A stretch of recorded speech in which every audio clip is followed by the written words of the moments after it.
Ladies and gentlemen, please take your seats. The program will begin in 10 minutes.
And I will strong the merry way and jump the hedges first.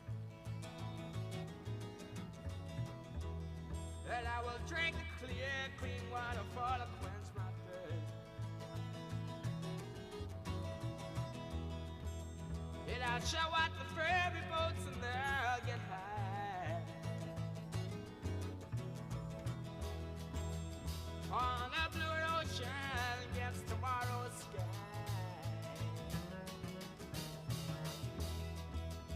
And I will never grow so old again.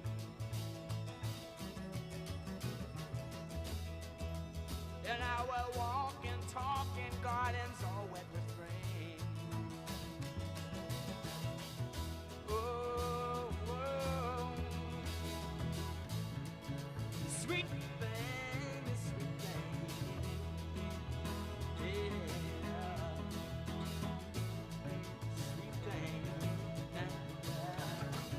Yeah. Sweet thing. I shall drive my chariot down your streets and cry. Oh, it's beyond dynamite and I don't know why. And you shall take me strongly in your arms again. And I will remember that I ever felt the pain. We shall walk and talk in gardens all misty wet, a misty wet with rain down. And I will never grow so old again. Ooh, ooh, ooh, you sweet thing. Ooh, ooh.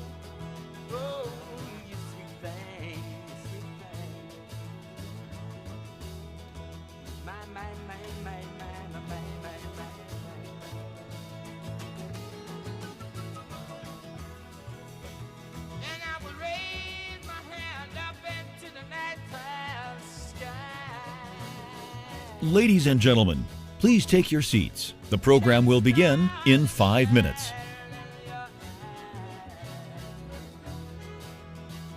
That's just to dig it all, not to wonder, that's just right. And I'll be satisfied not to read in between the lines. And I will walk and talk in gardens on wet rain. And I will never, ever, ever, ever grow so old again. Oh, oh.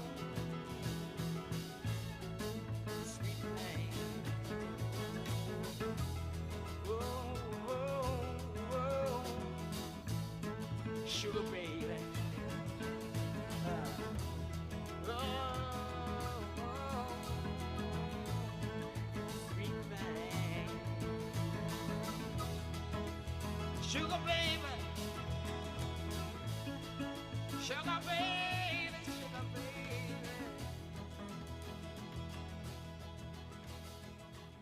What is champagne I had?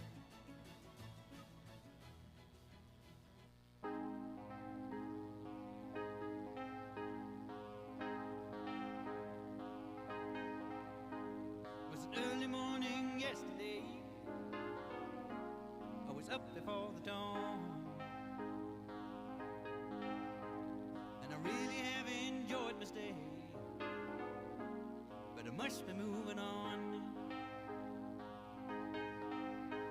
Like a king without a castle, like a queen without a throne, I'm an early morning lover, and I must be moving on. Yeah, yeah. Now I believe in what you say is the undisputed truth, but I have to have things my own way to keep me in my youth.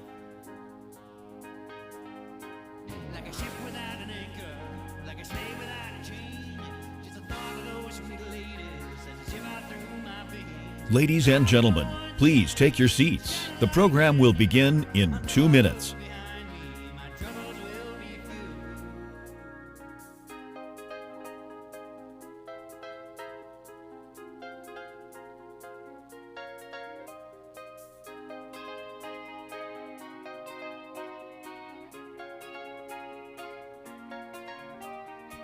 Goodbye, stranger. It's been nice.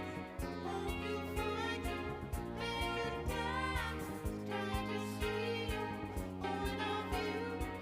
Hope your dreams will all come true. Goodbye, Mary. Goodbye, Jane. Will we ever meet again? Feel no sorrow, feel no shame. No tomorrow, feel no pain. Sweet devotion, it's not for me. Just give me motion, set me free. The land and the ocean, far away. It's life I've chosen every day. So goodbye, Mary, goodbye, Jane. Will we ever meet again?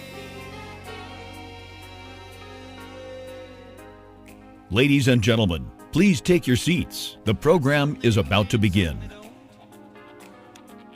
and some you just can't tell. And some they will and some they won't. Some it's Well, good afternoon, ladies and gentlemen. We have the honor and the privilege to next hear from the Chief of Army, New Zealand, Major General Rose King. Major General King is a leading voice on security in the Indo Pacific. She is currently spearheading modernization efforts that prioritize digital communications and interoperability with allied partners. She has over 3 decades of service and a distinguished record in both conventional and special operations environments. We are incredibly fortunate to have her here to share her insights on leadership and future readiness. Please join me in welcoming Major General King.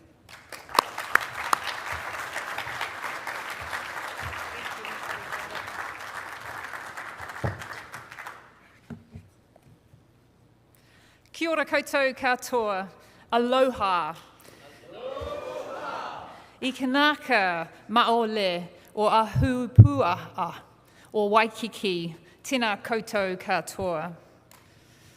Firstly, can I just acknowledge AUSA and the work that's gone on to bring us together, and also acknowledge General Brown and General Clark for enabling me to speak today. And I commend you on creating this opportunity, the ability to connect and share matters more now than it has done for decades, not as a courtesy, but as a necessity. And it is through the shared experiences and our collective curiosity that we uplift others and we strive for continuous improvement. And through our collective unity, we deter our adversaries. To fellow service chiefs, generals, national representatives, senior enlisted officers, soldiers, Marines, sailors, ladies and gentlemen, it is an honour to be with you here this week as we deliberately pause and think about prevailing through transformation and innovation, adapting, innovating and modernising land forces in the Indo Pacific. Whilst you are here, I hope you have all considered what this actually means to both you and your forces, but also as a collective, how we can leverage the diversity of thought you all bring to enable collective security through continuous improvement and transformation. This forum matters because our region does not give us the luxury of abstraction. Distance, diversity, and geography ensure that theory is quickly tested by reality. Ideas that do not work here do not work anywhere. Where some regions see strategic surprises, for 500 years the Indo Pacific has only seen moves in grand strategy, milestones between great game players. Today, I want to share some insights as a small army in and of the Pacific, from a trading nation dependent on open lines of communication and international norms that are being challenged as we speak. A nation that is fiercely independent, but also reliant on allies, partners, and like-minded countries to ensure prosperity, collective security, and deterrence. A nation that has fought and weathered those 500 years of geopolitics. We, as a nation, like all other nations, require things we all do, such as roading, infrastructure, defence, etc. But to give you some context, we have the same population as Melbourne, 20% less GDP per capita, and also have the responsibility for raising a military that can patrol the world's 5th largest exclusive economic zone. I have found in this role that all armies face similar problems. Large armies experience them at scale, and small armies experience them without margin. For us, our limited scale and resources bring difficult decisions. We can't have continental defence and expeditionary projection, and even when we do ruthlessly prioritise, I cannot concentrate forces with an area of operations that spans the entire world. So today, when we talk about adaptation and innovation, I want to cover 3 themes: how we build capability, the human dimension and trust, and how we create collective deterrence. Capability is where innovation is most visible, but not always where it is most decisive. The Pacific has demanded adaptation and innovation in every conflict.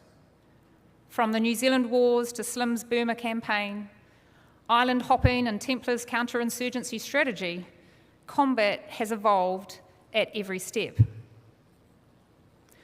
The current global context in Ukraine and the Middle East demands innovation and adaptation for success. From air defence, drones, artificial intelligence, and counter-UAS, there are many examples we can cite. Global context demands setting aside long, slow processes, It demands the empowerment and trust that we can see tomorrow's high-tech weapon systems set aside for a low-cost, wire-guided projectiles, less immediate communications, or tactical decisions to seize the initiative. With that in mind, I certainly welcome our government's decision to increase defence spending through our Defence Capability Plan 2025 and a focus for land on lethality, strike, manoeuvre and a network-enabled army. We also welcome our government's clear-eyed statements that this spending is about pulling our weight and adding to collective deterrence. Our strategy of deterrence through denial of opportunity complements Australia's strategy of deterrence through denial and America's strategy of denial. Our ministers have repeated that this spending increase is a floor and not a ceiling. More will come, and how we deal with this is something we must approach by departing from stale norms. We see opportunity to balance our capabilities not across effects, but between mass and exquisite systems. We likewise see an opportunity for partners to view mass as a collective asset, where every contribution benefits from joining the whole.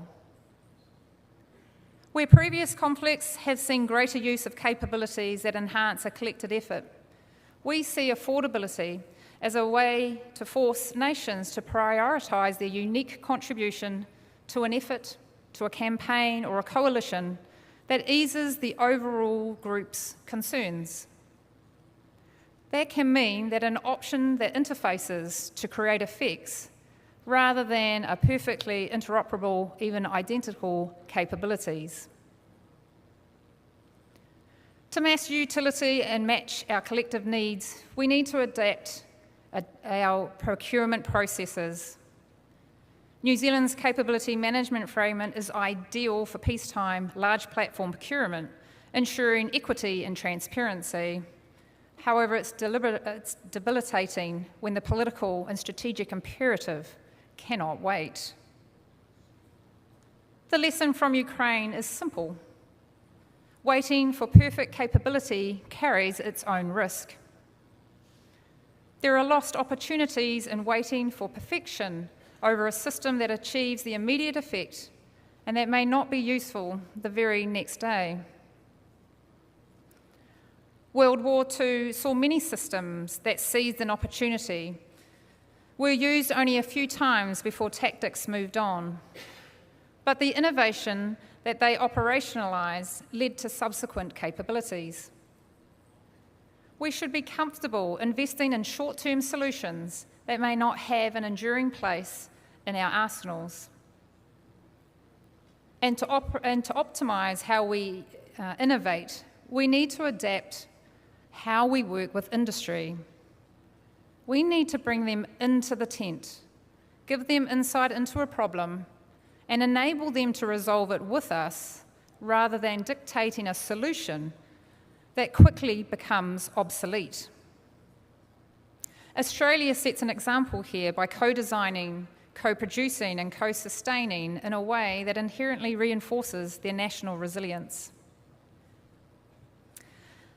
And although history has taught us over and over again that technological advantage is disproportionately advantageous, today I would like to cover adaptation as a behaviour, which is inherently a human dimension. Highly drilled teams have proven victorious against disjointed forces. Highly trusted partners can deliver reliable outcomes. Highly effective alliances have proven their allies can set aside old constraints and adopt military thought to excel in conflict. Here, we already have an advantage. From the Korean Peninsula to French Polynesia, we work together as it is. Deepening investment further, opening ourselves to learning from and with each other, and adapting how we work together should create the thought and change necessary, not only to be ready for conflict, but also to collectively deter. Now, if capability is where we innovate, people is how we adapt. In New Zealand, we have a whakatauki, he aha te mea nui o te ao, he tangata, he tangata, he tangata. The most important thing in the world is its people. I often hear others, and like I often say myself, land's capability is its people, not easily counted platforms, but greatly appreciated effect. As a small land force, our army pulls deeply from our generalists, where often their foundational understanding makes them useful across many different operating systems. This introduces a foundational flexibility most commanders only dream of. So we must train our people to be adaptable with an unrelenting initiative and with the guardrails of profound ethics and morals. By ensuring we are brilliant at the basics, with curious minds and confident decision-making in every soldier, we can wield mission command into operational success. There is a temptation, I think, in every military to jump straight to solutions that glitter. New platforms, new sensors, new acronyms. But in the Pacific, deterrent fails more often because we did not get the basics right. More often when we didn't get the basics right than because we lacked advanced technology. Let me offer this afternoon an unglamorous example: communication, not as equipment, but as systems and people. If we cannot communicate across services, across nations, across classifications, and across cultures, then all the hardware in the world will not compensate. Adaptation does not have to be technological to be decisive. Sometimes it's doctrinal, sometimes it's procedural, sometimes it's as simple or perhaps as hard as learning how another army actually works rather than assuming how it does. Strategically, this could mean adaptation in many ways, both new innovations, but also sometimes in taking a step back. Can you imagine going for periods without communicating, or the flexibility that comes with not fighting for comms across a dense Pacific terrain, and the C5 ISRT threats? Greater reliance on mission command lessens that communication burden. Adapting in this generation's comms-contested environment should mean strategic leaders give up that tactical sense of control that the global war on terror connectivity and blue dot tracking gave us. This would require the practice and behaviour adaptation to allow operational headquarters to command forces rather than simply administer a higher headquarters' strategic objectives. And so, greater trust becomes essential, as does preemptive allocation of resources and effort, rather than the default centralisation of capabilities such as enhanced strike or fast air. Now, this is easy to say, but much harder to be comfortable with. In truth, part of adaptation is being comfortable oscillating between certainty and acceptable risk, being practiced in deviating from doctrine and past successes. In this way, enhancing and assuring trust in our region is as much about our military's internal relationships as it is about our international partnerships.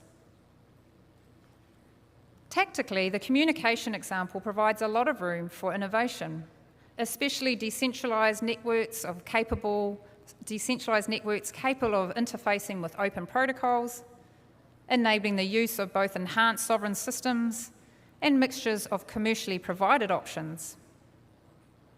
This might require prioritisation of what data needs protecting and for how long, rather than blanket policies that make information often found in open sources unuseful owing to their overclassification. Such innovation, and system engineers will only know this too well, requires a trusted and pragmatic assessment of strengths and vulnerabilities, utility and acceptable risk. That pragmatism is easier to come by when you have worked long and hard with your counterpart that you need to rely on. I think we all know that hardware changes. It always has. Platforms age, weapons proliferate, technological advantage compresses. What does not change as quickly is what I'll call the software, the human, organisational and relational factors, and which I inadvertently called the squidgy stuff when talking to my team. The trust, the judgment, the professional culture, the ability to operate with restraint as well as force. You can introduce new equipment quickly. You can train people quickly to use it, but you cannot grow trust quickly.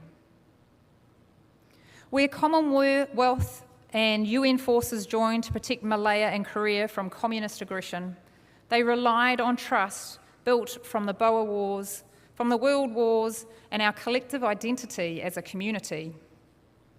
Trust is built over decades through shared experience, through shared discomfort, shared mistakes, and shared successes. This is why presence matters more than posture. It will be those informal moments, the quiet moments, the dull moments between stress and urgency, that we will be able to nurture trust between each other more deeply. We heard earlier this week from General Brunson and Admiral Paparo how all capabilities lead into our responsibility to provide deterrence. And deterrence is not a separate activity. It is a cumulative effect of how well we adapt, innovate, and transform. Where this symposium is focused on the theme of transformation, I wish to bring our attentions into evolving how we gain and farm social and political capital between our militaries, and in doing so, build foundations we can trust to withstand momentary challenges. We have seen transactionalism largely built on adversary functionaries who chase shallow KPIs.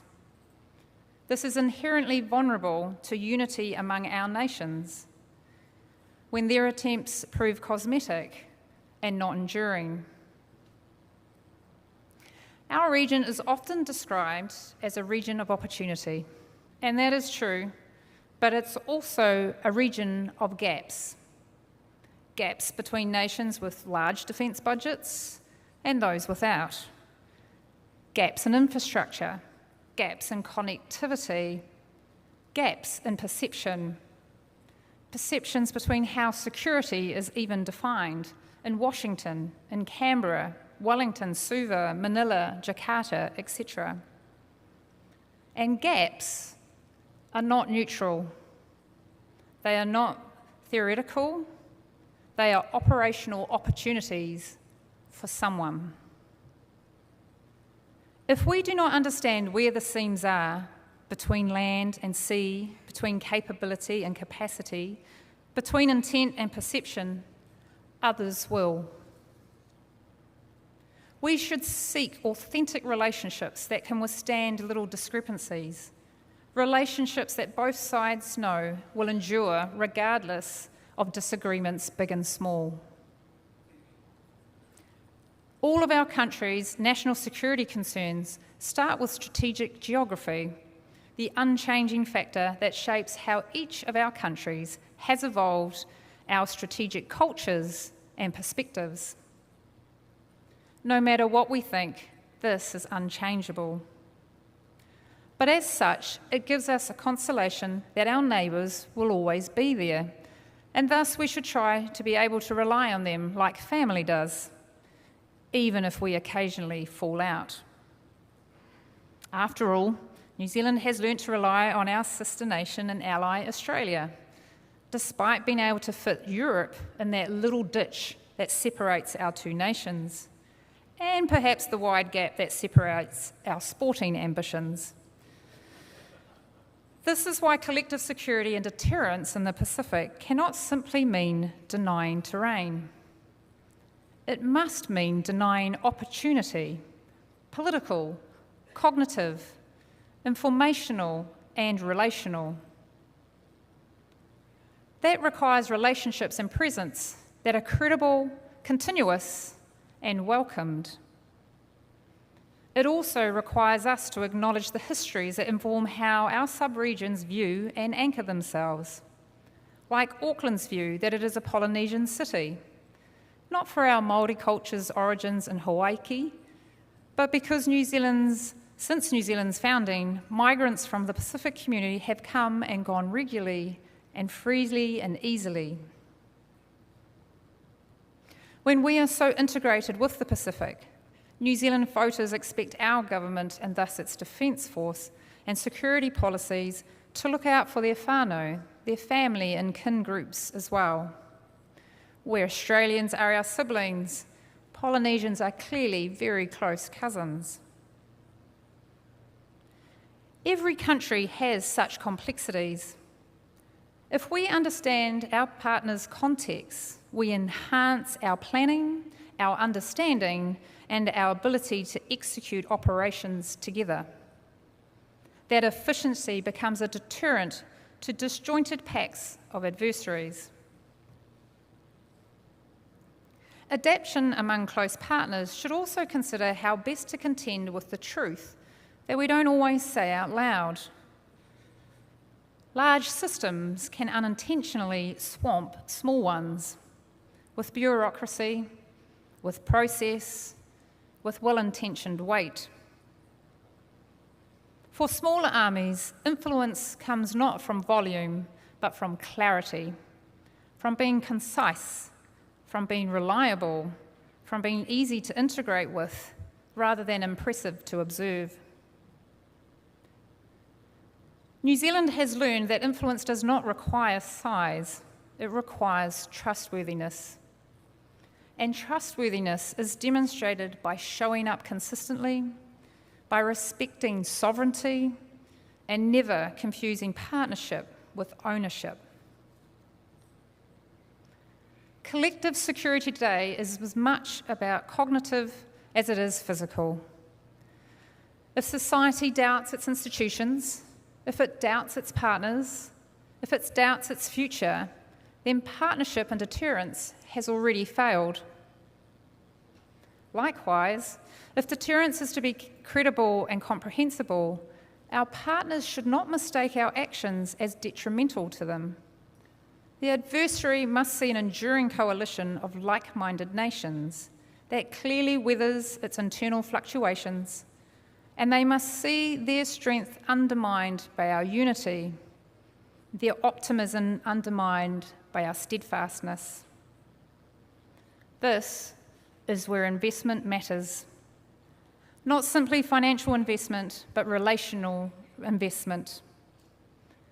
Cognitive security is the reassurance that you will not face pressure alone, that interference will be exposed, and that choice will remain yours.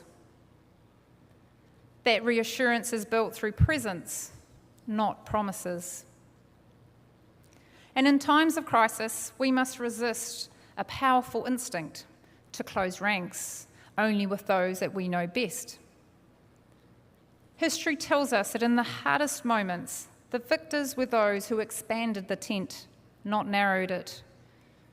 Those who brought in partners that peacetime habits might have left outside.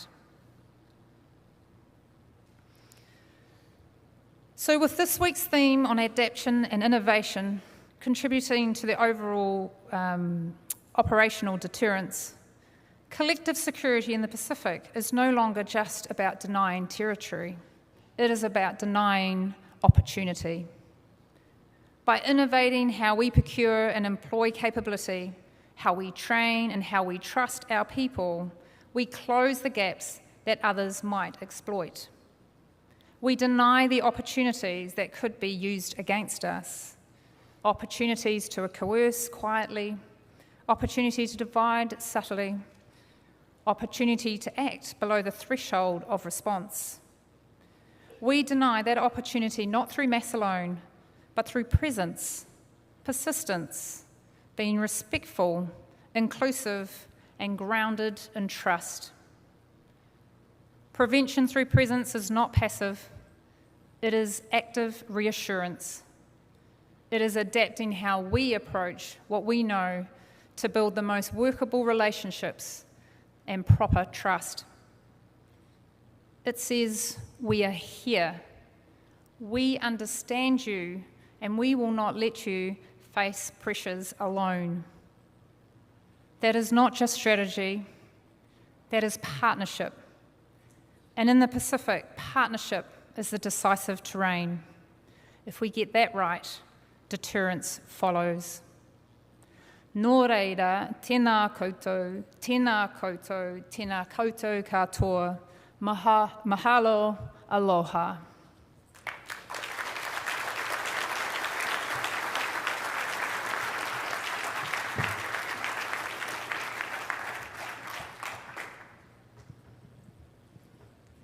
Hey, General King, thanks. Powerful briefing, and I appreciate that. Mick Bednarik, Floor Corporation, you, right up front, you kind of highlighted three things. You talked about, obviously, capabilities. You spent a good time on people, trust, morals, values, and you talked a little bit about the deterrence, obviously deterrence through denial.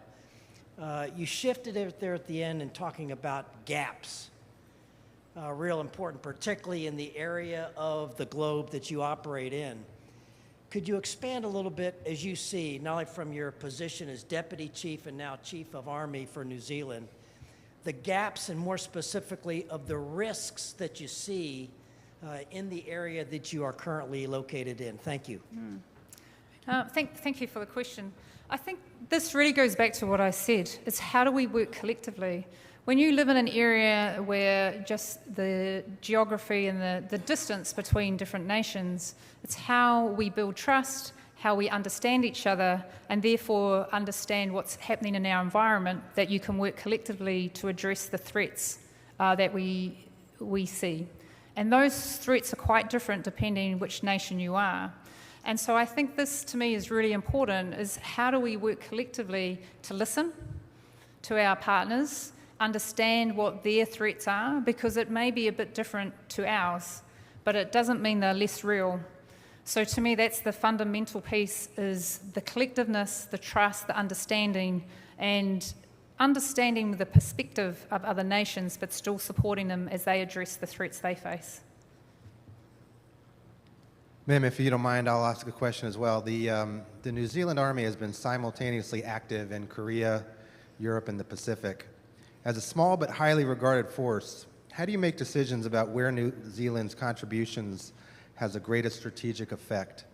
And how does that prioritization translate into concrete commitments to partners who are all asking for more? I'll start with the political answer. Is, of course, the decision of where we go is for our cabinet to decide. I think for me it's very much about understanding, again, the environment. Through our policies and DCP, our government is very understanding of how we must contribute to collective security, because as a trading nation, if we don't keep the current norms, it's going to have a significant impact on us. So we look at that through, I guess, a multiple different lenses. One is historic ties. Where are our mates? Where are our relationships? But also where the most pressing need is internationally as well. And of course, there's always a political lens that gets decided above my pay grade.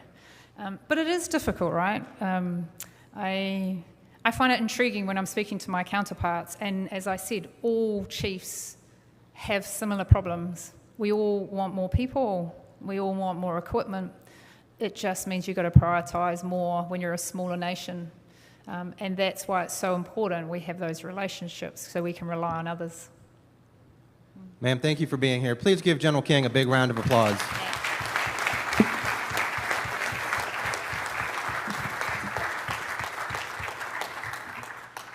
General King, once again, thank you very much for your comments. Thanks for spending time with us. I'm Rob Abernathy. I'm the Senior Director for NCO and Soldier Programs, and I'll be the moderator for the next panel. The panel is entitled Empowering Change, the Senior NCO's Role in Driving Continuous Transformation. Please, along with me, let's welcome our panel members to the stage.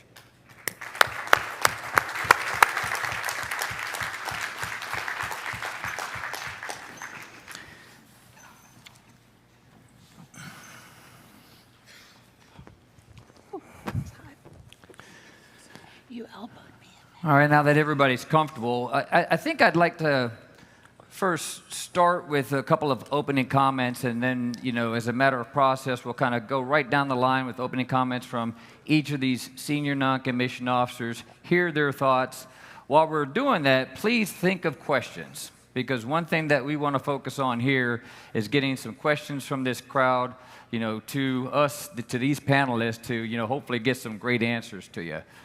But I'd like to reiterate and start with the title for this particular panel, which is Empowering Change, the Senior NCO's Role in Driving Continuous Transformation.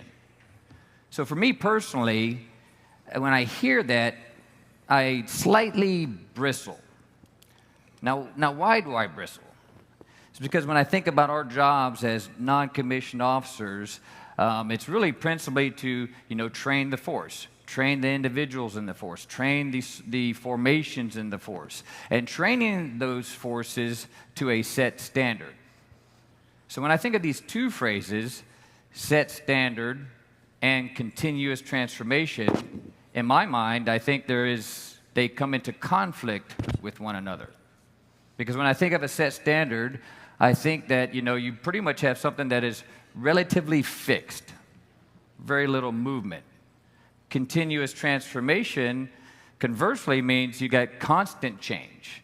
So how do we go about actually reconciling the two between training against a set standard, but doing it in an environment where everything seems to be changing all of the time? Well, luckily, here with me on the stage, we have many senior NCOs that are going to help us to actually explore this challenge. These senior NCOs, collectively come with more than 160 years of military experience, more than 25 years of operational deployment experience. So I'm sure they're going to be able to answer each of these questions. At this time, what I'd like to do is just do some real short introductions, and I'll start, at the end of the line with Sergeant Major Bulmer, who hails from Ashburn, Georgia, joined the Army in 1993 as a 19-kilo armor crewman. He's had multiple CONUS assignments that range from Fort Bragg, North Carolina, to Joint Base Lewis McChord in Washington, and all points in between, multiple assignments in Germany and Korea. Most recently, he was the Command Sergeant Major of 8th Army at Camp Humphreys, before being selected into his current position as the Command Sergeant Major for U.S. Forces Korea. Next to him, we have John Miller, who hails from Essex, England, joined the Army in 1999 into the Royal Corps of Signals. John has held numerous positions, as instructional roles, also inside the Field Army, was the Command Sergeant Major of the 1st UK Division and the Field Army before being selected into his current position as the Army Sergeant Major. Next, we have Warrant Officer Kim Felmington, who hails from Melbourne, Australia, joined the Army in 1986 as a medical attendant, has a very balanced career between trade, industrial, regimental and operational assignments, graduated the United States Army Sergeant Major's Academy in 2007, has also been inducted into the International Student Hall of Fame in 2023 at the Sergeant Major's Academy, was the Regimental Sergeant Major of the 2nd Division before being selected as the 12th Regimental Sergeant Major of the Army. Next, we have Joy Kitashima, who hails from Bloomington, Indiana, joined the Marine Corps in 1996 as a military police officer, has held all leadership positions as a military police officer, first sergeant and sergeant major with extensive experience in the Indo Pacific region, multiple deployments or assignments to Okinawa, served as an instructor at the School of Infantry. Most recently was the sergeant major of the 3rd Marine Expeditionary Force before being selected into her current position as sergeant major, Marine Forces Pacific.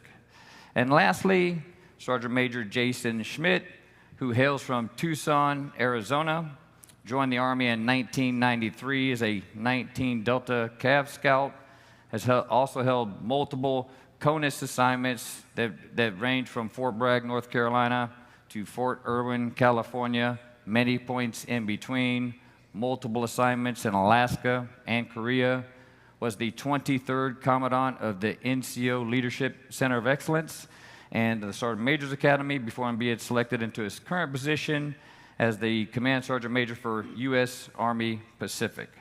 Again, I just want to reiterate, start thinking about questions now. We'll start with Sergeant Major Schmidt with opening comments and then move right down the line. Jason, please. Thanks, Rob. Well, first off, I want to welcome you all. General Clark did. Welcome to this panel and appreciate everybody sticking around to spend some time with the all-star cast of senior non-commissioned officers that we've assembled to interact with you. And I want to give a couple thanks. First, thanks for hosting the panel, Rob. Thanks for your service in the Army and your continued service as a rep of AUSA and for what you've done. Thanks. And then as General Brown says, this will indeed be the best LANPAC ever until next year. But thanks again to AUSA for all that they do to support what we do for not only land power, but land power specifically in the Pacific. And to all that stuck around, this is some great leader development.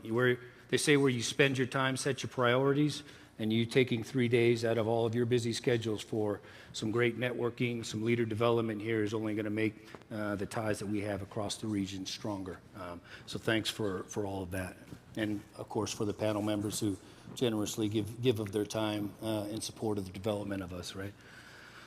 So championing change and what non-commissioned officers do in it, they have a big role in helping to drive the change that our Army and commanders are needing, right? The need to change, we all know that the need to change is here, not only for the Army, but specifically in the Pacific based upon the adversary that we face out here.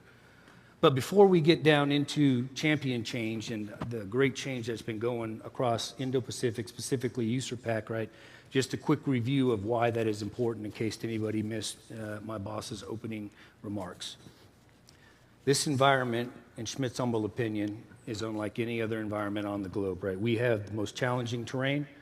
We have terrain from the Arctic out to the jungle, out to the hottest atolls in the Pacific. We are not landlocked. We have 50% of the Earth's surface. We have 3,500 different languages, 17 time zones, 1 international date line. That is a big, big thing to wrestle with, right? The tyranny of distance, and then obviously you couple that with continuous change in the character of war. So that environment alone has to help drive the need and the speed for change at which we do. And we'll highlight some of the great changes that are going on in some of our soldier and non-commissioned officers' role in that in the Pacific AOR. Some first big change that had happened, for many that may not be aware, this year America's First Corps is now P1 assigned to USAPAC. It's not assigned to Indo-PACOM as service retained. It is now part of our OHANA, which was a big, long overdue, needed task organization change that significantly unencumbers some things, right? 4th Infantry Division is now underneath First Corps, which is another big change for a division specifically assigned to us. We have some great changes going across 7th ID, specifically with being multi-domain Command Pacific. So when you think of some very big macro level changes, right, and how non-commissioned officers fit in there, those are relationships changes, those are mission command changes, those are some of the big ones. When you look at the divisional level, the efforts that 25th Infantry Division is doing with transformation and contact, right, they have an addition of a HIMARS battery. That is some significant firepower that's added at the divisional level. They're doing some work with the mobile brigade combat teams in transitioning to the ISV. That is another good transformation and new tactic that non-commissioned officers will be pivotal in. You got to remember, equipment is just one portion of transformation. The other piece is the technical and tactical knowledge to change how you do business and how you employ that equipment on the battlefield. 25th is also doing some work with the Scorpion mortar system. Some other things, our mighty 4th Infantry Division is leading the efforts in our next generation C2 efforts for our Army, so that's good in those aspects. The way we build our readiness out here at our Joint Pacific Multinational Range Complex is not only, building that readiness and then expending it as we campaign across those 50 some odd exercises in theater, right? But during that JPMRC, there is constant experimentation with soldier equipment where they take it, shake it, and break it, right? And then give user level feedback up to the vendor to be able to, change and drive what's coming for our Army. So constant experimentation. 11th Airborne out there, when you think through Arctic innovation, not only Arctic innovation, but Arctic airborne innovation, there's no one that can do it like they can, right? What they're doing with new equipment to fight, thrive, and survive on an Arctic battlefield is just incredible, right? So there's a lot of good change and experimentation going on up there. And then I highlighted some things with 25th, but as I talked about the need, the one niche need that we have in the Pacific that most other people don't have to do is the unique training we need to be able to operate effectively out here, one being our Black Rapids Training Center at Northern Warfare Training Center, Alaska, and our Lightning Academy, the 25th, right? They're leading the efforts in the jungle arena to do motorize and drive change, not only with equipment, but also with new tactics to employ. Some other great things, not only, USARPAC or Indo-PACOM specific, but Army specific, but our NCO academies at Joint Base Lewis McChord, our NCO academies in Korea, right? Our NCO academies in Hawaii and Alaska. They're all changing and modernizing their professional military education as well. And that's important because it used to just be Common Core at those levels. They're now taking it, and this is going Army-wide, but they're blending the tactical tasks to make our sergeants, as we build them in our basic leaders course, as we call it, even more lethal and agile.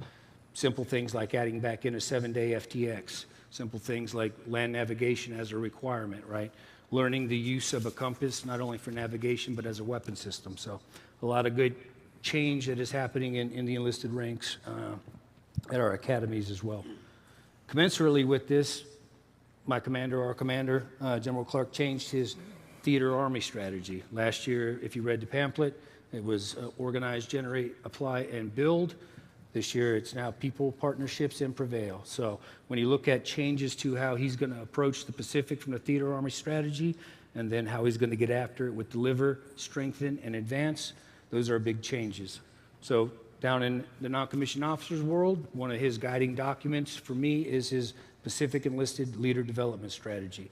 So that has been retooled and re-rolled out and changed to match the new theater Army strategy and where he wants to take his theater. We all heard at the beginning, opening ceremonies, we did the first Pacific Land Forces Team Readiness Challenge. That has changed too, because commensurately before we would do exercises or we would build tactical interoperability, usually point to point or with 2 or 3 countries. This year we brought 9 countries in, teams of 6, 54 international soldiers that went about and built intellectual, professional, and tactical interoperability using basic soldier skills, right, to build those relationships. And I'll use a good vignette on why that's important too, right? Congratulations to the UK again, John. Gurkhas did well done. What we didn't cover though is second and third, and we're not going to go through all the placements because winning does matter, right? But the point I want to make is the number 2 team was Mongolia and the number 3 team was the United States. But I use Mongolia as a vignette, right? When I say they built a lot of intellectual and professional interoperability, the tactical stuff's going to happen normally with the exercises and campaigns that our commanders bake right into there. But the Mongolian squad leader had one advantage. He had been to American Ranger School. He was the only one on the team that spoke English. And just by his ability and his one interaction through the IMET program, he was able to, I won't say have an advantage, right? But he understood kind of how the American way of doing business was, right? So that is kind of a good news story as you come about and think about a small win out of, just changing or interacting with the school. The last thing, that I'll kind of close with before I hand it over to Joy is all the great changes and, technology is good and you must always embrace change. I think we heard it in the CG's last comments, brilliant at the basics. Our SMA says that all the time. You define the basics, right? I define them as shoot, move, communicate, medicate, fitness, and fieldcraft. But those things for our basic soldier skills are never going to be more important than the environment we're about to go in. So technology is good, embrace it. But again, the charge that, at least in the American Army doctrinally, that we are responsible to our commanders is to train individuals, small teams, and crews, right? And we must ensure that that is a steady drumbeat of readiness for them, and then we continue to change and evolve with new tactics and equipment that is fielded to our Army. Thanks, Jason. And I'll pass All it over right. to Joy. Thank you, Jason. First and foremost, Rob, thank you and the entire AUSA team for putting on a world-class event, unlike I have ever quite experienced. And I can say that, and for hand-walking me through this. And then to all our general officers, senior enlisted leaders, and distinguished guests, just thank you for taking the time out to be here today.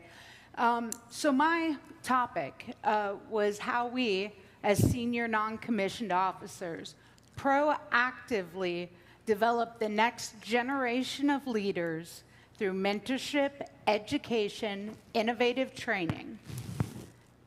And I'd like to start out, I think, before I even kind of talk about that, with offering just a couple things. And the first is, I think we need to give ourselves a little bit of credit to begin with.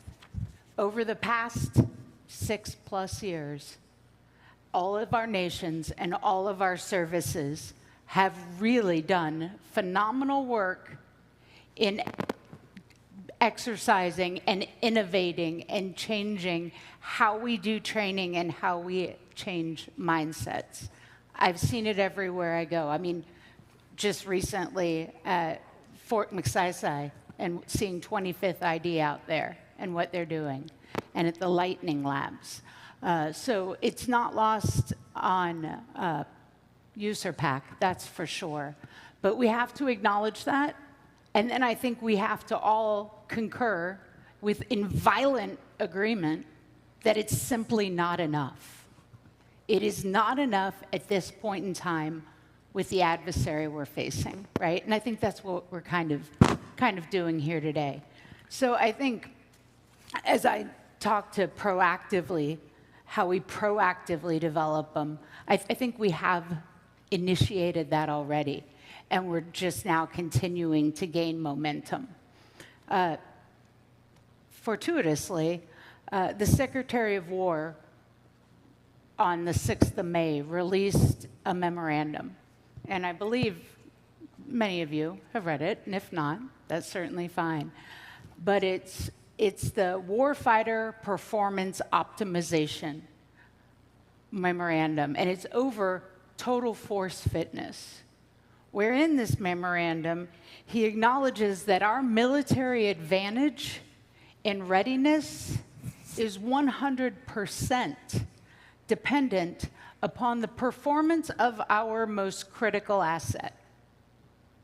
That critical asset being the warfighter, right?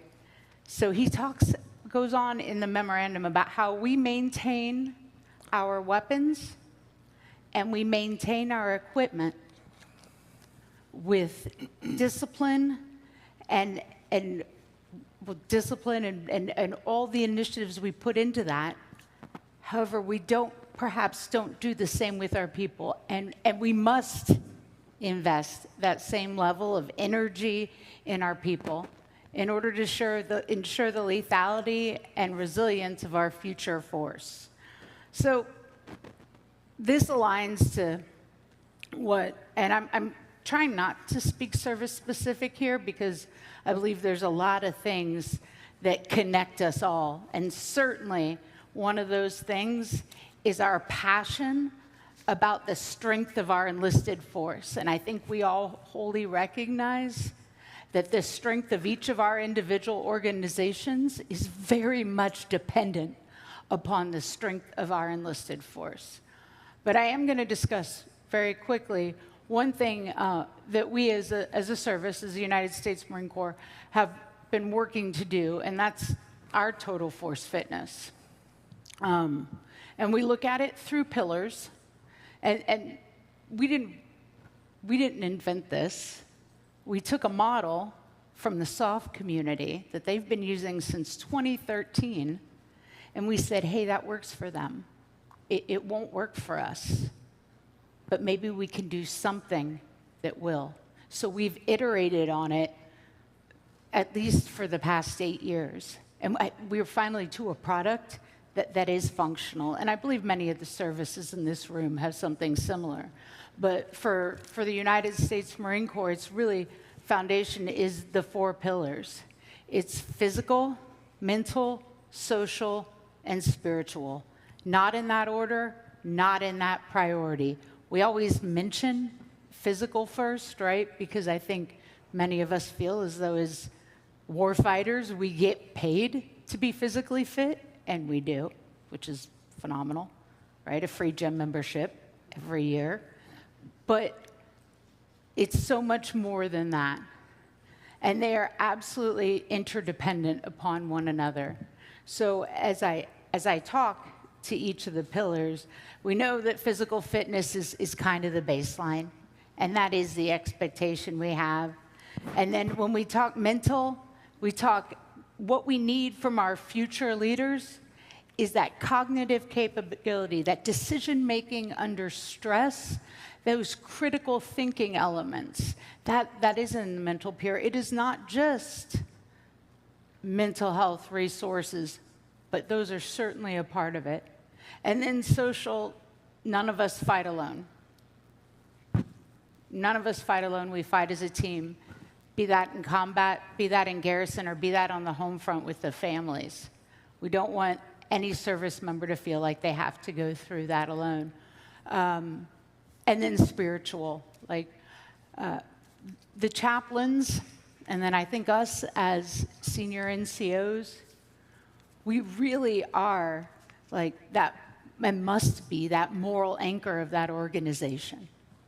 And spiritual makes people kind of bristly at times when you talk about it. My chaplain describes it as inner strength from higher purpose. That's it. We're not talking about religion. We're talking about the inner strength that you need to do something that is almost what you would have considered impossible through a higher purpose. Purpose and meaning. That's why our service members continue to serve. That is one of the reasons I believe that pillar is so important and significant. So none of those pillars,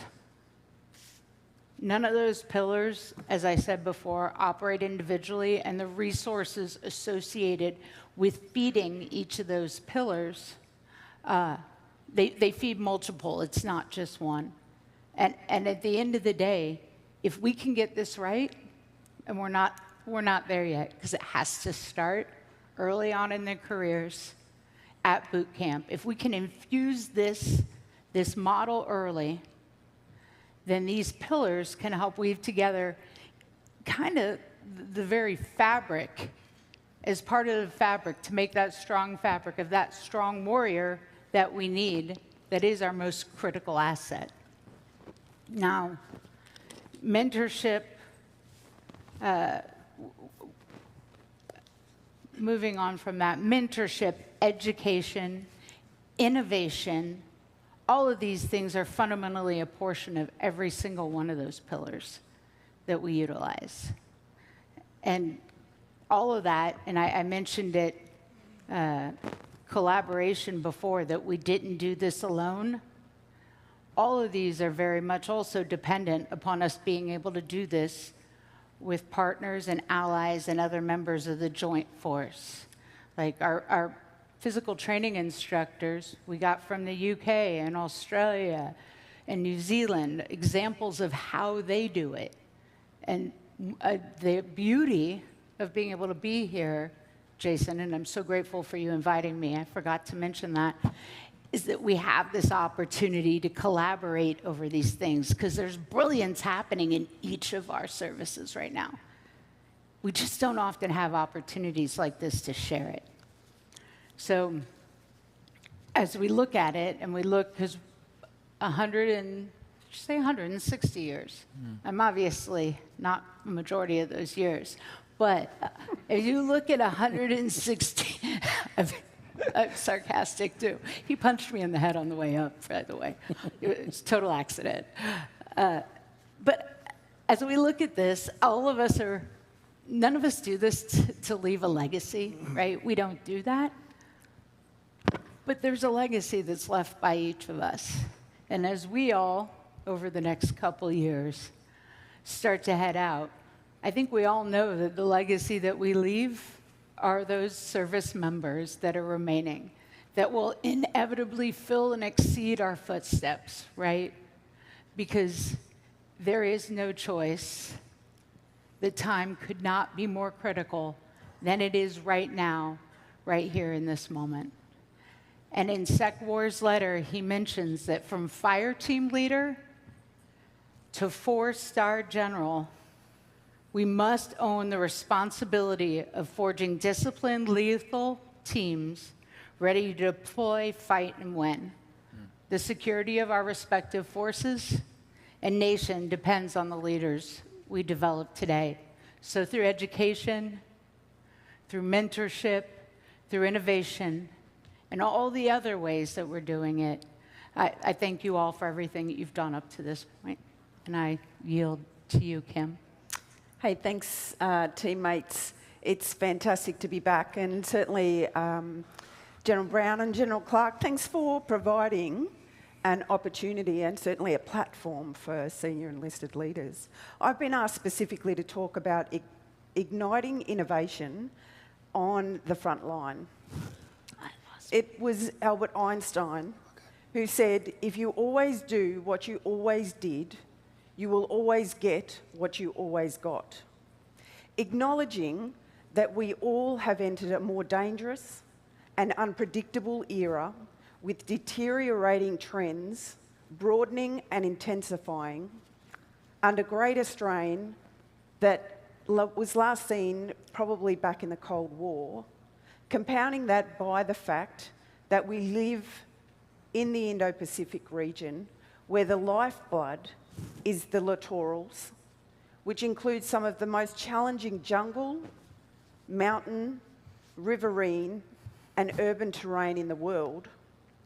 Einstein's relatively simple statement reminds me of why it is so important that our soldiers, Marines, sailors, and aviators need to be empowered to innovate and pioneer new solutions as teams whilst rapidly adapting best practices in order to create operational success. We know that militaries do not transform through PowerPoint presentations, through policy alone, or through intent. It happens in units, in compounds, in motor pools. It happens during individual and collective rehearsals. Innovation can either be successfully driven or it can be blocked at every rank level. I am proud to acknowledge that the Australian Army continues to rapidly transform to be ready for this unpredictability and this complex environment, noting our need to be optimised to fight and win tonight remains just as important as we set the conditions to fight tomorrow. I want to also point out that it is not change that we are discussing here today. This is about the need for continual adaptation. Change for the Australian Army implies that we are going or moving from one relatively stable state to another, and we collectively do not live in that world. Adaptation, on the other hand, means we are continually evolving to suit different conditions and environments that we all know and appreciate that we will operate in. General Kim, Commander of the Rock Army, highlighted this morning during his keynote that the history of our militaries has shown that transformation or adaptation is not new to success. The difference, I think, is that we need to do it at an ever-increasing pace. This is why the Australian Army is currently undergoing efforts to hardwire the entire Army for continual adaptation. We appreciate that war has always been a contest, and those who are the fastest and most effective to adapt will prevail. We must be able to apply innovation at echelon as we project agile land power, C2, and manoeuvre across many diverse, dispersed positions. And we don't have to look far to see that our adversaries are increasingly harnessing new technologies and unconventional methods against us. Cyber is just one example. If we are not learning from others, we are being derelict in our duty and our profession. Speed has to take priority over perfection, and our senior non-commissioned officers need to evolve and adapt and innovate and have that as their mindset. At the core, empowering innovation is about trust. Trusting our junior ranks to think critically, identify the friction, and offer better ways to fight through. From this senior soldier's perspective, empowerment does not mean a lack of discipline, a drop in standards, or a lack of control. It means encouraging disciplined initiatives within the commander's intent. No change. Additionally, it means providing a bridge for which junior ranks trust in their chains of command to pass up the new ideas. We expect that our soldiers, Marines, sailors and aviators will be operating in complex systems or with complex systems. They will need to integrate new technologies and work across domains faster than our institutional processes can sometimes keep up. If we want solutions to emerge at speed, we need to acknowledge that they are going to come from the edge, from the platoon, the troop, the team, and the section, regardless of our MOS. Senior non-commissioned officers play a critical role in creating an environment where we welcome ideas, where we manage considered risk, and where initiative is seen as the professional behaviour, not the deviation. Where a fighting function is the ability to be able to be agile enough to transform. I believe that our most powerful weapons are our tactical innovation, quiet determination, compassion, and pragmatic leadership. When applied right, these combined traits are just as powerful as any missile or mortar in building an asymmetric AO against our potential adversaries. Therefore, it is our collective responsibility to ensure these traits are practiced and rehearsed at every opportunity through repetition now, out of contact, whilst we go through our operations investments and certainly our rehearsals. Our soldiers, Marines, sailors and aviators need to be setting those conditions and need to be ready for the fight tonight and the fight tomorrow. Thanks very much for your time, and I look forward to your questions. Before I start, I just want to take this opportunity to thank General Brown and General Clark for the opportunity to be here. It's not lost on me, the United Kingdom is one of the very few European countries that were represented this week. So thank you for having us. It's a real privilege and honour to be here. And also to Rob, thank you for inviting me to be on your panel. So what I've been asked to do, I've been asked to offer my perspectives on how we can embed a relentless learning mindset into our armies. I suppose my headline point is, we need to inculcate the right behaviours and habits to shape culture, which then drives transformation and ultimately increases your fighting power. And to achieve that, from my perspective, your approach needs to be threefold. Firstly, you need to drive techcraft. Now, what do I mean by techcraft? Where my simple mind, on one hand, you've got the tactician, that's us as the soldiers. On the other hand, it could be one of our soldiers who are comfortable with automation or have an understanding with emerging technologies or the electromagnetic spectrum. Or it can be our industry and mission partners. And it's how you fuse both together to build meaningful capability that increases lethality, survivability, and sustainability. Essentially, it's all about marginal gains. But when you hear people talk about techcraft, most people think it's something new, but I don't describe to that. I think if you look at our armies 250 years ago, they were based on infantry, cavalry, and artillery. And over time, as technologies evolved, been developed, or indeed been invented, we've introduced technical cores into our army. So we've always known we've needed that balance between technical and tactical excellence.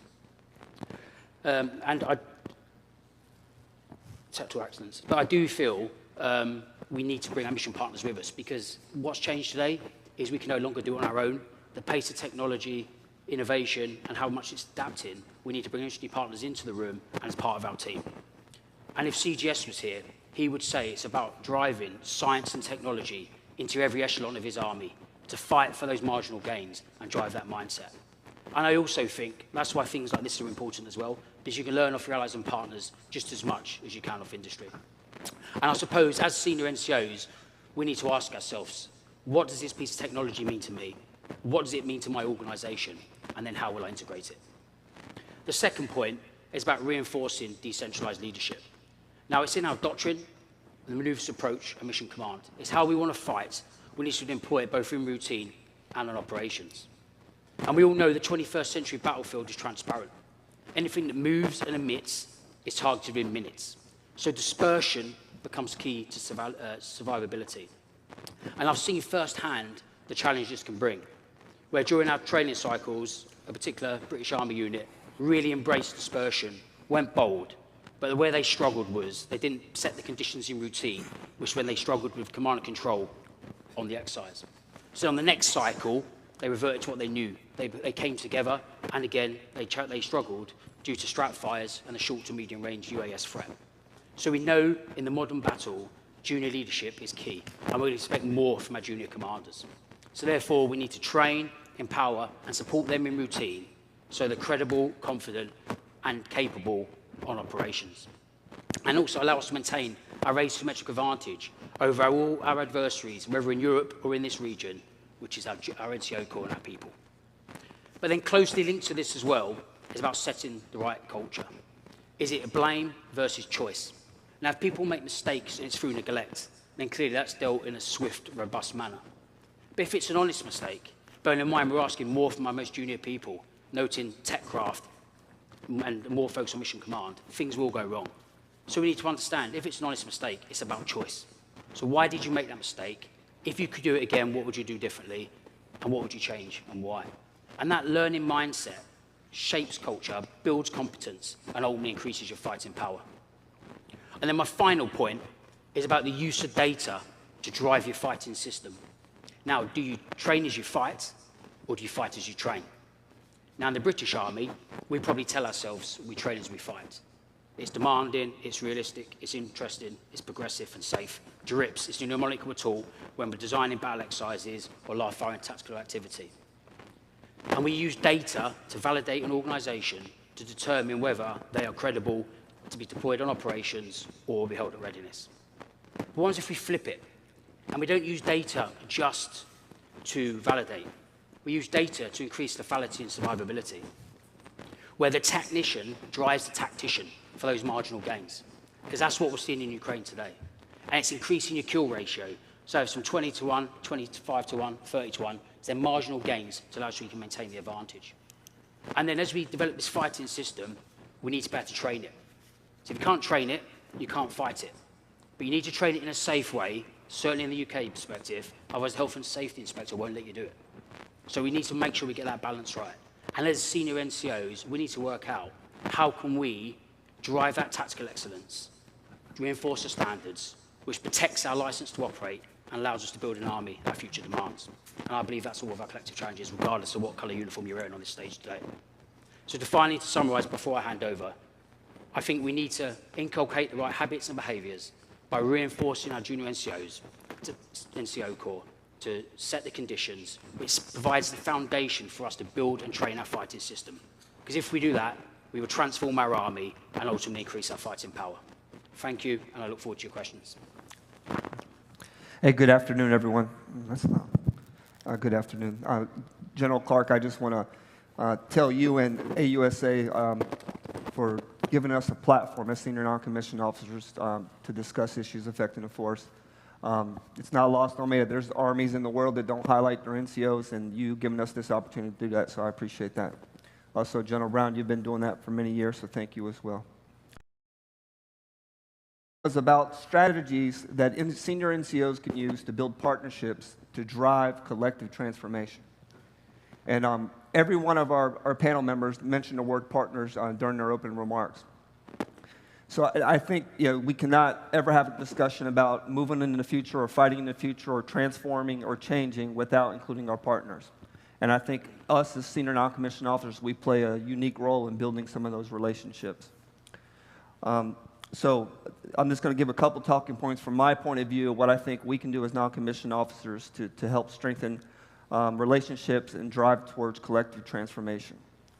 Understanding the mission, capabilities, goals, and challenges of other organizations or allies is the first step in building and sustaining relationships that drive collective transformation. A method for achieving this understanding is consistent interaction through combined joint training events, unit engagement, and information sharing. These training events and engagements enable a leader to not only better understand the organization, but also provide opportunities to learn about one another.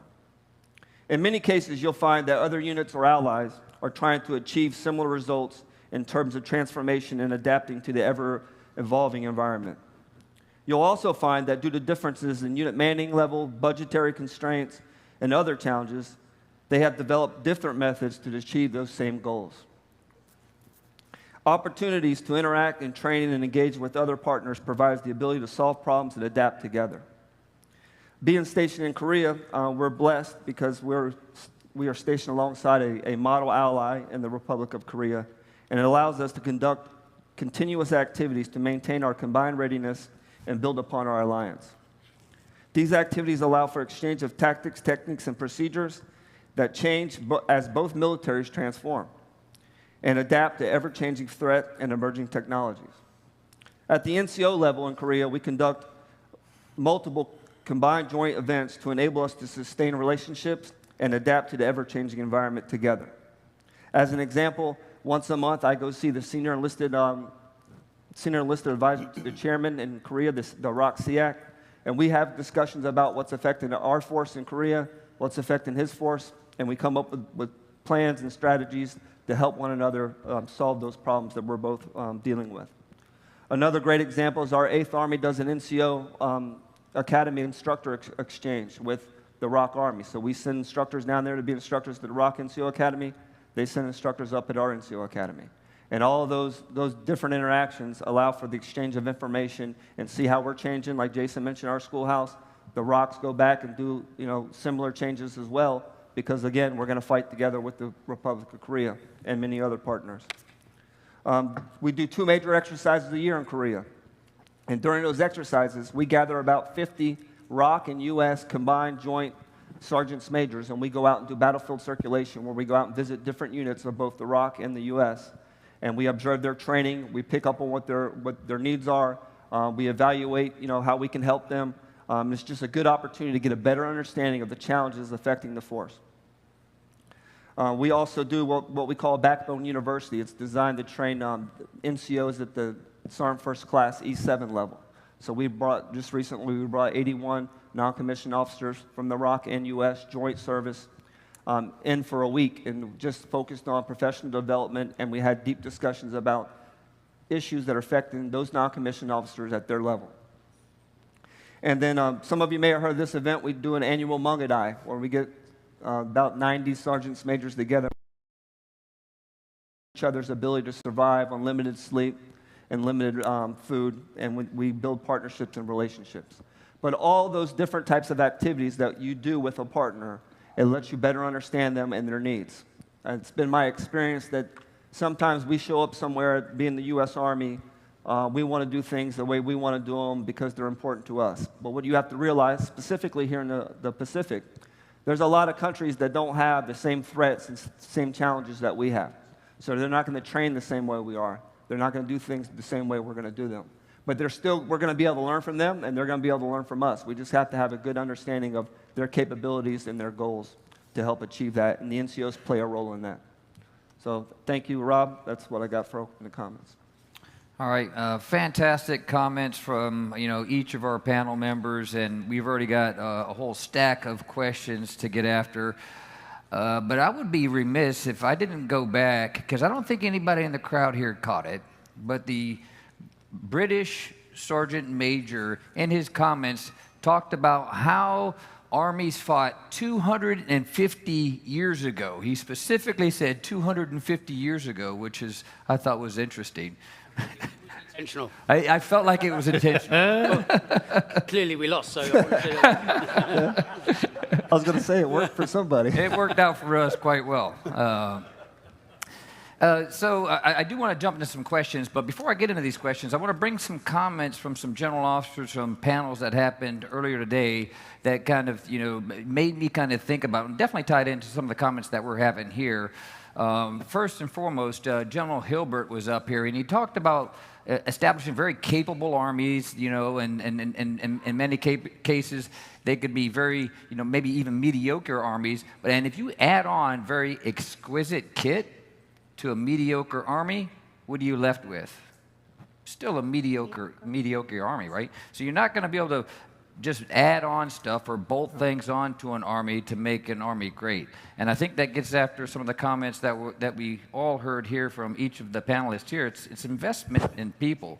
And then another comment from General McFarland when he talked about this notion or concept of adaptability, creating forces that can quickly adapt to the battlefield environment.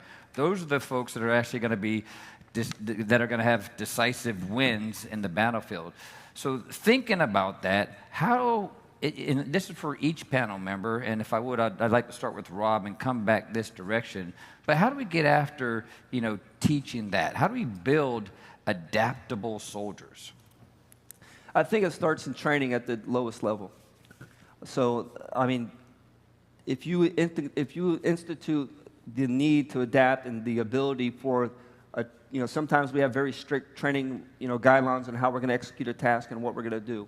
But I think if you build the option of adaptability into your training and give your younger soldiers the ability to change how they did something or adjust, and that breeds at the lowest levels, I think that this will come up the chain. But I think a lot of times when we go out to a training event, just driven from the top down, and the task and the expectation is set, and therefore they think they have to operate in certain limits. So opening those limits up a little bit, give them a little bit more freedom of movement, I think you can build some adaptability.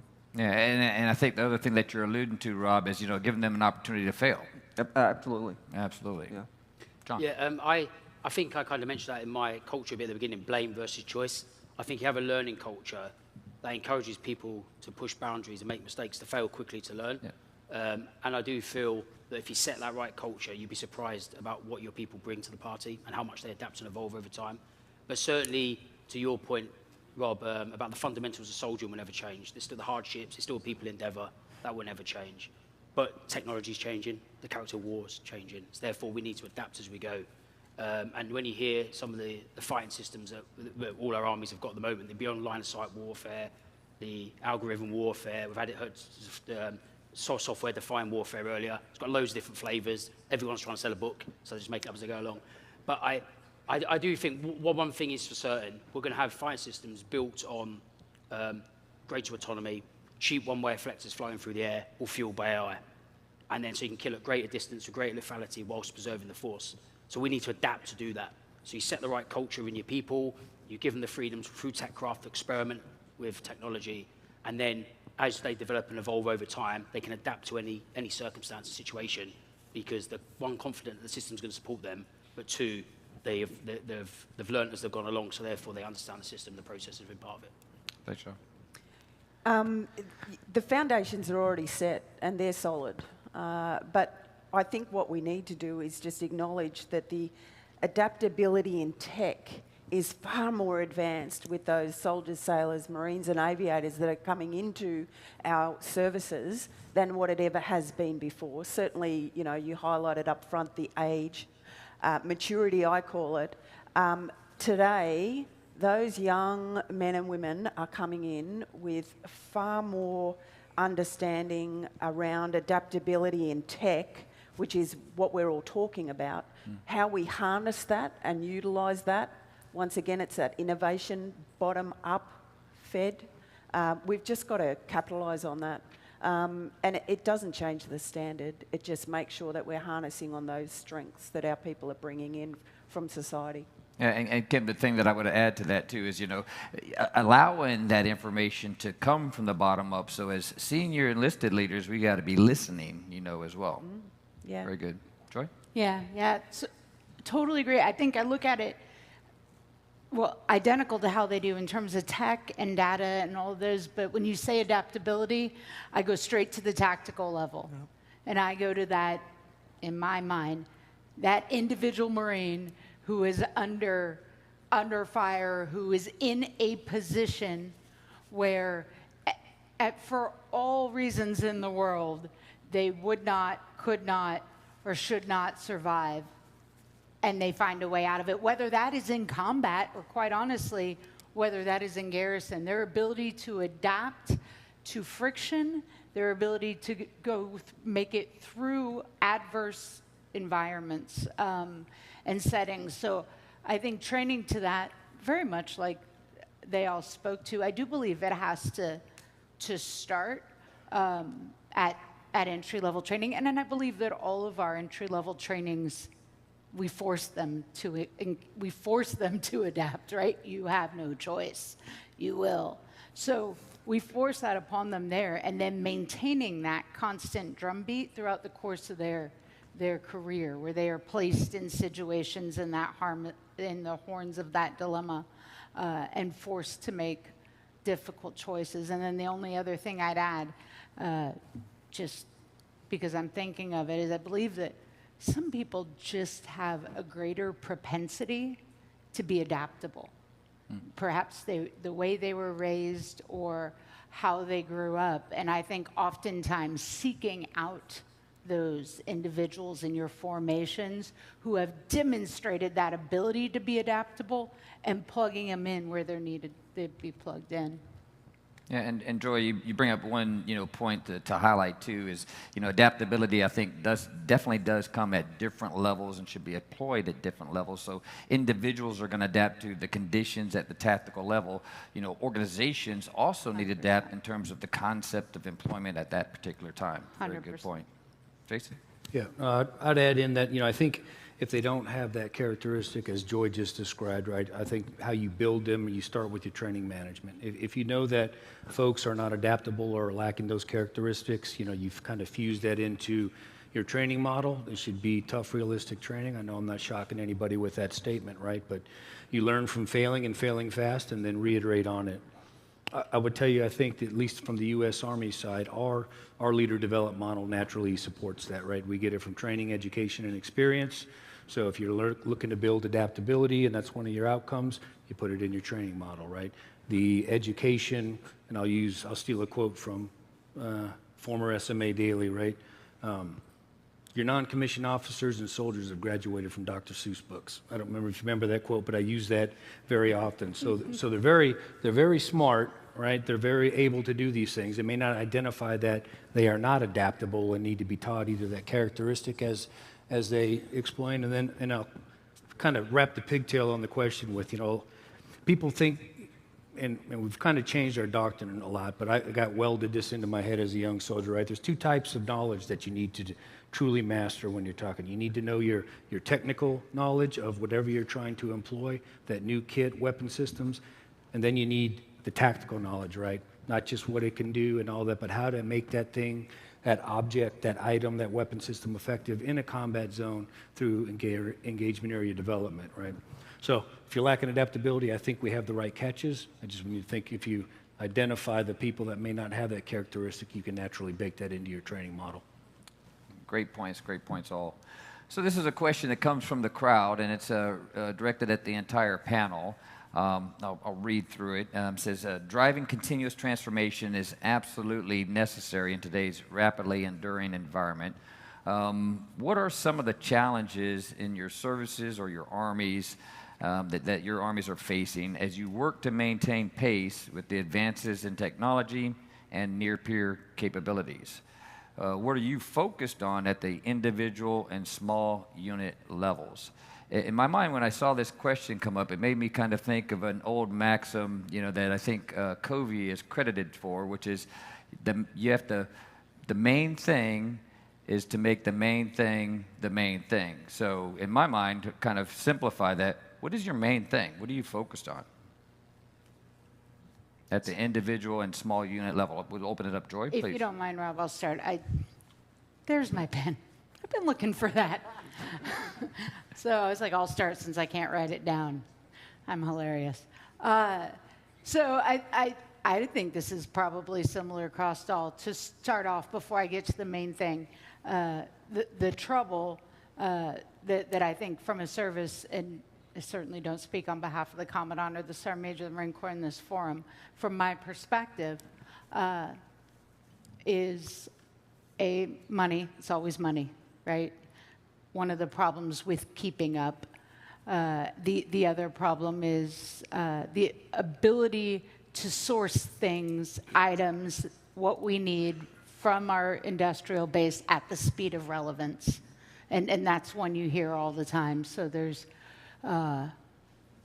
nothing new with that. From keeping the main thing, and again, I'll go back to, this is something my Sergeant Major of the Marine Corps has been very focused on, and therein we have as well going to the individual issued facilities and identifying from Kevlars to packed rucks to flax to all of the things, to the SAPI plates.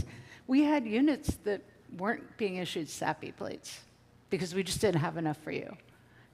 To the weapons, how many people on our installations, some of our installations personnel weren't issued in the WES their own weapons. So getting after that, and we've made great strides in getting after just that individual gear issue and ensuring not just those who need to be high-speed, low-drag, and understanding both the nature and character of war, that we needed to outfit the entire formation with it. So getting after that has been kind of the main thing.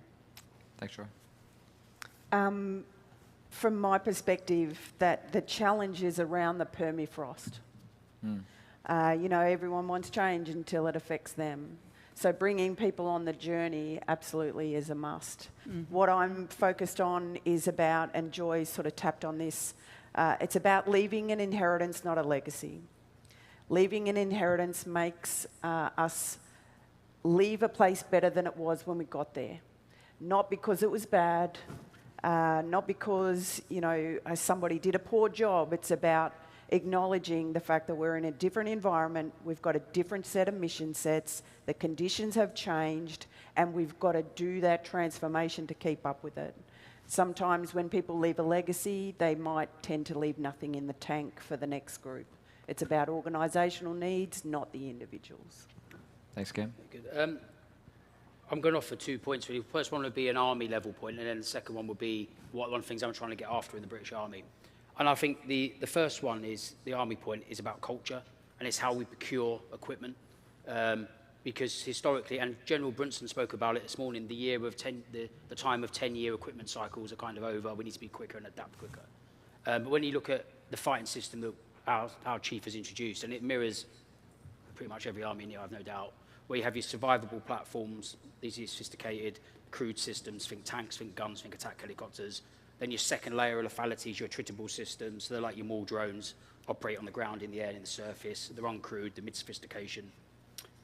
And then your final one is your consumables, which is your cheap one-way throwaway effectors. And General Chris Donohue's, again, mirrored that in Europe with his Eastern Flank Deterrence Initiative. So it's not only British, it's everybody's. But when we look at that fighting system, our culture naturally swings towards survivable platforms, the tanks, the guns. And therefore, we put X amount of money through it a year to bring these sophisticated platforms into surface. And then when you look at what's going on in Europe at the moment, the whole of Europe's rearming, so there's a waiting list, there's supply chain issues because everyone's trying to do the same thing. That's a real challenge for us. And then it doesn't help us with the other two rings of our lethality of our fighting system. So we're trying to look to dual speed acquisition, which again, other armies are probably using. We've got something called Task Force Rapstone, which essentially allows us to get after the attritable systems and the consumable systems. So it's cheap in terms of it's hundreds of millions rather than billions of equipment a year to get into the hands of the user quickly. It's the point was made earlier. If it comes with an instruction, I don't want to use it. It's SAP mentality. It comes into the army. We have pockets of excellence everywhere. And then the idea is we can grow it if we need it once the resource tap's turned on, and then we stitch it together with a technical solution. Because again, as we heard earlier, I think it was General Hibbert that mentioned it, that stitching it together technically is the easy part. It's about culture, about giving us standards, permissions, and protocols to do that. So that's a culture problem we've got in the Army. We're focusing on the procurement of the big systems rather than that whole fighting system. But in terms of an Army thing I'm trying to get after is to operationalise and reinforce our standards. Because our standards are important because, as everyone in this room knows, it protects your license to operate, it allows you to build teams, and standards translates into battle discipline in combat.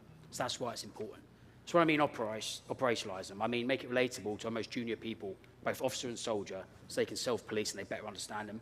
And an example I always use, and it's based on the book The Black Hearts, essentially, where small things become big problems, which I'm sure many in here are familiar with. And essentially, if you look in the British Army, you don't walk on the grass, right? But yet, people walk on the grass, and it's a standard that we've had for years. But then people think, well, if you do that, then what else are you not going to do? So the way I operationalise it, I say, well, you don't walk on the grass because you stick to the track plan. And everyone rolls their eyes and go, yeah, nice one. And you pull that thread even further, and you say, well, the reason you stick to the track plan is in the 21st century, it's hard to hide. The battlefield's transparent, so it aids survivability. And people go, okay, I get that. When you pull that thread even further, and you say, in Ukraine today, the front is as long as the Western Front in the First World War. It's 1,000 kilometres long, it's 400 kilometres deep. Anything that moves unmasked and is deemed a worthy target has 7 minutes to live. Well, that's why we stick to the track plan, because it aids concealment and deception. And it doesn't matter what flavour of the army you're from, what cap badge, you can pull them standards down, operationalise them, and make them relatable to our people. So that's what I'm trying to do in the British Army, to make sure people understand our standards aren't for bullshit. They will keep you alive, they help you build a team, and they protect your license to operate, to train your fighting system I spoke about earlier. Yeah, John, those are great comments. It's something that I know the U.S. Army and really, armies across the world are kind of focused on now or re-emphasizing is that necessity really to get after standards and discipline. It is the common thread that actually takes good armies from good to great. So thanks.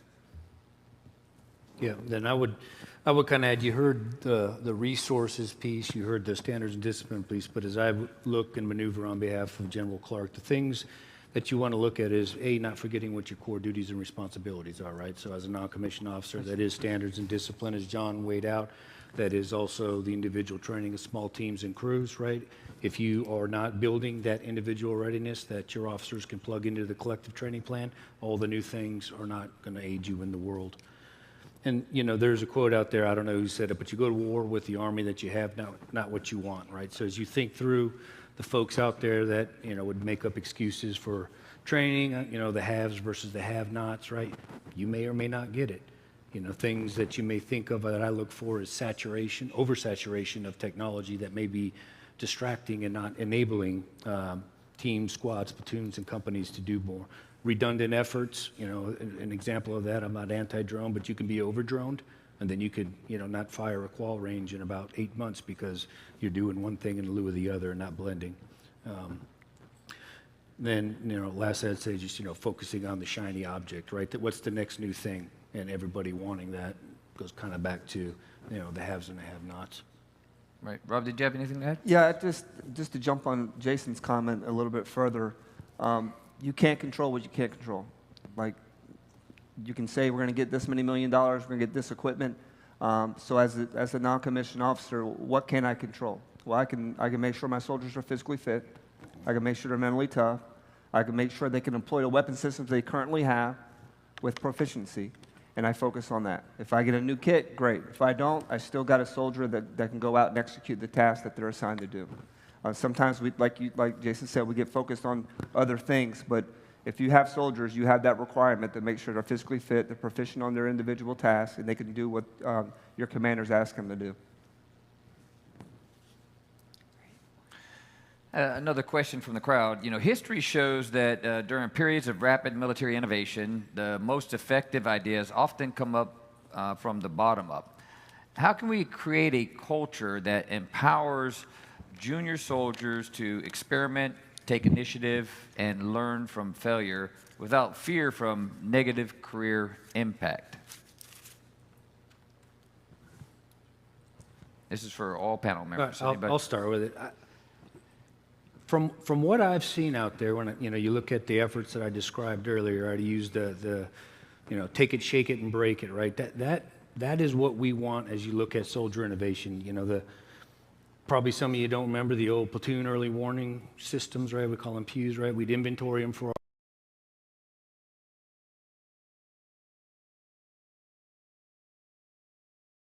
right. What you're looking for is those soldiers to test it, right, in a real environment.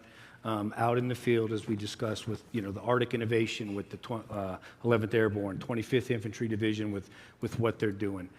I have not seen in my viewings that anything that would give industry feedback that would make something better a career-ending reprisal. So if that's actually happened, I'd be curious. But I think now the leadership, at least from what I've seen, actually encourages that, because the best ideas come from the soldiers that are actually going to employ that. I mean, if many of you have seen some of the technology out there, everything's shaped like an Xbox paddle, no matter what it's connected to employ, right? That's all great soldier ideas because they grow up using thumbs and stuff that we didn't use. So, but I'll offer any of the other panel members. Jason, the one thing that I would say is when I grew up, I used my thumb too on my Atari joystick. I had one button. Yes. I just had to do that one press. It was relatively easy. Classic, Rob. It's classic. So you did Anybody the else? right arrow, left arrow on the computer. I think there was a period for the Australian Army where we used to train till we got it right. Yeah. Now we understand that we need to train until we never get it wrong. And, the way that we do that is applying that trust for that innovation to occur at the right levels at the right time. We're not always going to get it right, but we need to continue to do those repetitions until we never get it wrong. Yeah, I'm all in with Jason and Kim. I don't have a whole lot. I do not see a culture where we stifle innovation. That does not mean it does not occur. I do not believe it occurs, but I do see innovation awards at all levels that we're continuing to give out publicly for this innovator. In fact, we talk about, in some cases, actually recognizing and awarding and encouraging disruptive thinkers. So we hear about those things, and so I don't believe that we stifle it necessarily. I'll add too, as I had a few more thoughts as they were talking. Through some of the things that I've seen, also, I mean, a lot of at least on the equipment side or software programming side, a lot of the companies are out there working actually side by side to change products, from soldier feedback and employment during exercises. 4ID. We were out there probably a couple weeks ago, and you had coders working on Next Gen C2 that were fixing layers in real time as 4ID put them through IV steam. So I think there's kind of been some relationship changes when you give feedback to items of equipment. I would offer you 33 years ago that's probably was where we were at. If I would have said that this thing is junk as a young private, I'd have probably been out in the smoke pit getting front back goad. I think we've kind of flipped that script in Schmidt's humble opinion. Yeah, I think it's a really good question. I think our soldiers today are very smart, and they're open to certainly more to challenge than, say, we were when we were young. They're not afraid to speak up and challenge the system, which I think, again, is really important, and we need to adjust our leadership styles the more senior you are to then adapt to that, because that is the future. But I think for me, it's because our people are bright. I think, to Rob's point, you want them to focus on what they can control and influence rather than things they can't. But then also educate them or make them understand the threat, the environment they're going to operate in, make them understand the urgency of the environment they're going to operate in, but then more importantly, their part in the plan. And if you do that, I think soldiers do what they do best, which is problem solve, bottom-up innovation to deliver mission success. And then our job as sort of senior leaders, commanders, is then give them the process and then feed that into the system. And I know certainly in the British Army, one thing we've got at the moment is a thing called Project AUSA, where every one-star brigade commander in the army is being tagged with a problem set to how they can innovate and get after problems on behalf of the army. So it could be short to medium range UAS, could be counter UAS, could be maneuver, all sorts of different problem sets. So that allows the brigade commander then to liaise with industry, their mission partners, work out how they're going to solve that problem. But what it does mean they need to do is deep down into their brigades and speak to their regiments and their soldiers, because 9 times out of 10, when it's technology, it comes from our younger people. And because it's tagged on a brigade commander, and they're really keen to do that, and that then opens that two-way communication up. And we've seen examples of that across our army, as I'm sure there's many examples in the armies here in this room. So for me, it's about educating and raising their awareness, and then giving them the process to feed it back in. Thanks. You know, and when I think about this,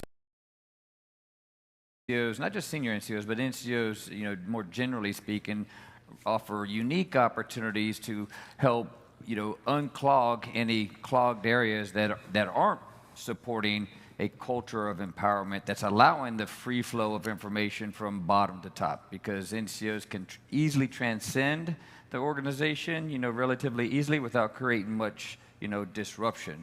When no offense, sir, but when a 4-star general, you know, starts to show up at formations, people pay a lot of attention to that. Sometimes it's easy for NCOs to kind of get in without creating much disturbance, and by doing so, you can help to, you know, create that culture of empowerment as well.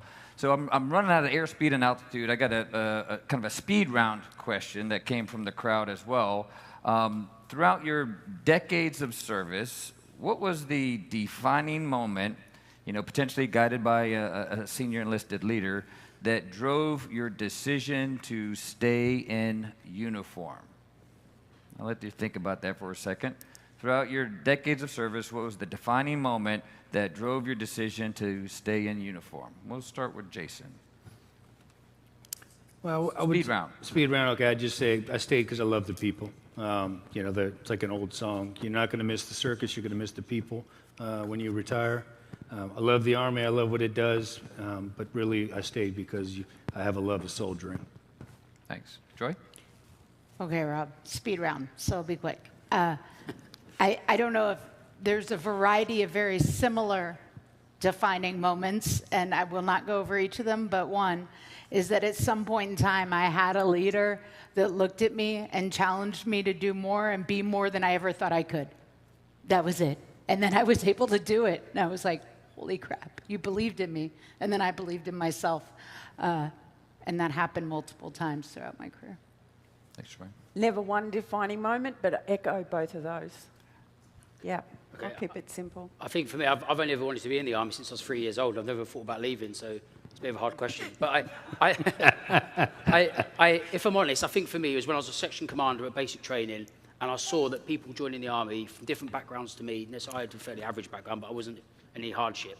But people joining the army come from social care with nothing in life. The army's their one shot, and you see the difference you can make to that individual, and then see them blossom when you see them further down their careers. That's always why I stayed in the army, to make a difference for our people.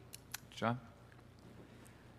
No defining moment like him, but I would, you know, just what Jason, his comments, but I really think the teamwork and the sense of belonging in the Army is just something that I don't think you can find anywhere else. I mean, it's everlasting, it's years and years.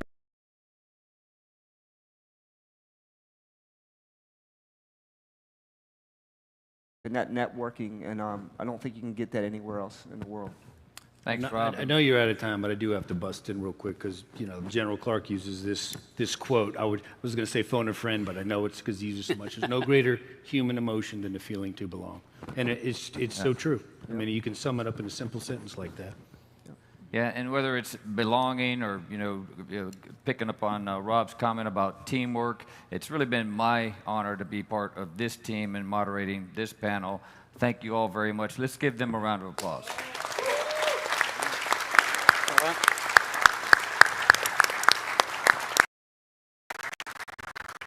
Now, this concludes our programming for the day. We look forward to seeing you tomorrow morning for our final day of LANPAC, the best LANPAC ever.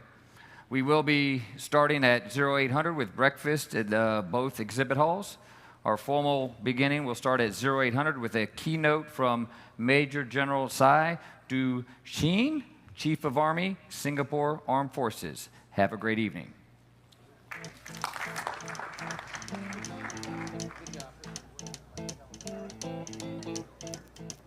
Rumors spreading round United Texas town about the shack outside the game. You know what I'm talking about.